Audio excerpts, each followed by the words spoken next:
దిగజారిపోయే స్థితి గురించి చెప్పాను. దిగజారిపోవడం, వాక్యంలో దిగజారిపోవడం, ప్రార్థనలో దిగజారిపోవడం, ఏమండి ఆరాధనలో దిగజారిపోవడం, దేవుల్లో దిగజారిపోవడం, అది దిగజారిపోయే పరిస్థితి. అది మనం ఎప్పుడూ తెచ్చుకోకూడదండి. కాబట్టి దేవునితో చేసినటువంటి ఒడంబడిక ఏదైతే ఉందో ప్రియరా, అది మనం ఎప్పటికీ మర్చిపోయేవారిగా ఉండకూడదు. దేవునితో మనం ఏ నిబంధన అయితే చేసుకున్నామో ఆ నిబంధనకు మనము కట్టుబాటు కలిగి ఉండాలి. చూడండి, ఒక మాట జ్ఞాపకం చేస్తాను. ఆదికాండము 12వ అధ్యాయం 1వ వచనం. ఆదికాండము 12వ అధ్యాయం 1వ వచనం చదవండి.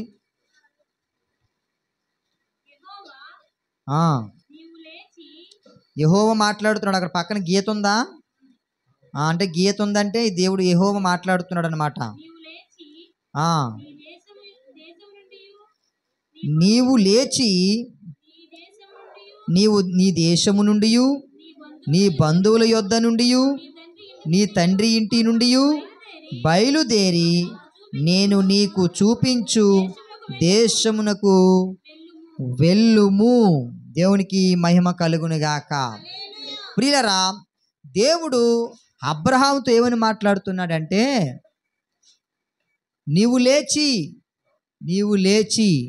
నీ దేశము నుండి, నీ ప్రాంతం నుండి, నీ ప్రజల నుండి, నీ బంధువుల నుండి, నీ తండ్రి ఇంటి వారి నుండి ఏం చేయాలి? బయలుదేరి ఆ స్థలం నుంచి నువ్వు బయలుదేరి నేను నీకు చూపించు దేశమునకు వెళ్ళుమని దేవుడు అబ్రహాముతో చెప్తున్నాడండి. అబ్రహాముకి చాలామంది బంధువులు ఉన్నారు, చాలామంది కుటుంబం ఉంది. ఏంటి ప్రియరా, ఒక పెద్ద కుటుంబంలో పుట్టాడు అబ్రహాము. వారందరినీ విడిచిపెట్టి దేవుడు ఏమంటున్నాడంటే, నువ్వు వారందరినీ విడిచిపెట్టి వెళ్ళు అనగానే అబ్రహాము మారు మాట చెప్పకుండా వెంటనే బయలుదేరి వెళ్ళిపోయాడు. దేవునికి మహిమ కలుగునుగాక. హల్లెలూయా. దేవునితో తీసుకున్నటువంటి ఒడంబడిక ఏదైతే ఉందో, దేవునితో మనం తీసుకున్నటువంటి కమిట్మెంట్ ఏదైతే ఉందో మనలను అలాంటి స్థితికి నడిపిస్తుంది. అబ్రహాము దీవించబడ్డాడు, అబ్రహాము ఆశీర్వదించబడ్డాడని మనం చెప్పుకుంటాము. కానీ ప్రియరా, అబ్రహాము దేవుడు చెప్పిన మాటకు మారు మాట మాట్లాడకుండా ఏమండి వెంటనే చేశాడండి. దేవునికి స్తోత్రం కలుగునుగాక. మన జీవితంలో మనం చాలాసార్లు మాట ఇస్తాం, చాలాసార్లు మనం ఒడంబడిక తీసుకుంటాం, చాలాసార్లు మనం తీర్మానం తీసుకుంటాం. కానీ మన తీర్మానాలు మనము పక్కన పెడతాం. మనం తీసుకున్నటువంటి ఆ ఒడంబడిక, మనం తీసుకున్నటువంటి నిర్ణయాలన్నీ పక్కన పెట్టేస్తాం. ఏమండి, మనకిష్టం వచ్చినట్టుగా మనం చేయడానికి చూస్తాం. దేవుని మందిరంలో ఉన్నప్పుడు సెల్ ఫోన్ స్విచ్ ఆఫ్ చేయాలన్నప్పుడు ఏంటి ప్రతి ఆదివారం చెప్పరు. ఒక్కసారి దేవుని వాక్కు ద్వారా ఏంటి ఒక సేవకుడిగా ఆ సెల్ ఫోన్ మనకు డిస్టర్బెన్స్గా ఉంటుందని చెప్పినప్పుడు ప్రతిసారి సెల్ ఫోన్ ఫ్లైట్ మోడ్లో ఉండాలి, సైలెన్స్లోనే ఉండాలి. అలా మన మందిరానికి వచ్చిన వెంటనే మనం గడప దగ్గర ప్రిపేర్ అయిపోవాలి.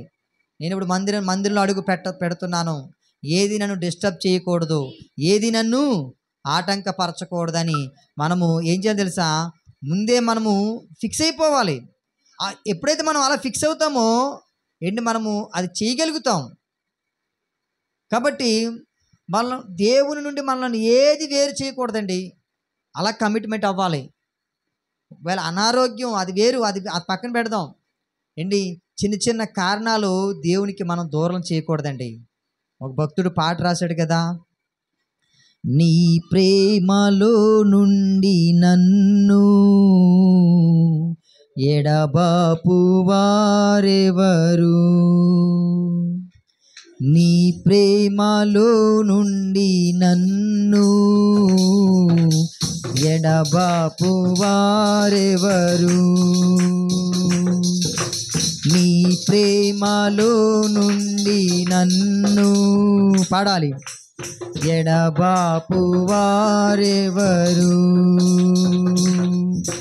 నీ ప్రేమలో నుండి నన్ను